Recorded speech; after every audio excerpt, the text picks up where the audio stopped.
चलयांची भलायकी, स्वाभिमान आणि समानताय राखपा खातीर देशातल्या सगळ्या शाळांनी किशोरवयीन चलयांक फुकट बायोडिग्रेडेबल सॅनिटरी नॅपकिन्स दिवचे अशें न्यायालयान बंधनकारक निर्देश जारी केल्यात। न्यायाधीश जे.बी. पार्डिवाल आणि आर. मादेवन हांच्या खंडपीठान केंद्र सरकाराचे राष्ट्रीय मासीक पाळी नितळसाण धोरण देशभरातल्या शाळा विद्यालयांनी प्रभावीपणान चालीक लावपाचो आदेश दिला। पळयात पुराय बातमी। मासीक पाळीच्या वेळार भलायकी आणि नितळसाण हाची जतनाय घेवप हे संविधानाचो कलम 21 प्रमाण जिणेचो आणि स्वाभिमानाच्या हक्काचो एक भाग आणि चलयांचो मुळावो हक्क अशें सर्वोच्च न्यायालयान म्हत्वाचें निरीक्षण केलां। चलयांची भलायकी, स्वाभिमान आणि समानताय राखपा खातीर देशातल्या सगळ्या विद्यालयांनी तरणाट्या चलयांक फुकट बायोडिग्रेडेबल सॅनिटरी नॅपकिन्स दिवचे अशें न्यायालयान आदेश जारी केला।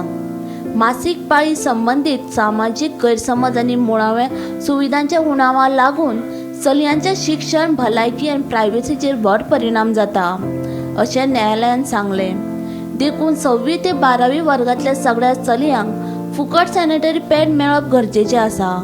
उल्लेखनीय म्हळ्यार हो आदेश फकत सरकारी शाळा पुरतो मर्यादित ना, खाजगी शैक्षणिक संस्थांकूय खरपणान पाळो दिवचो पडटलो।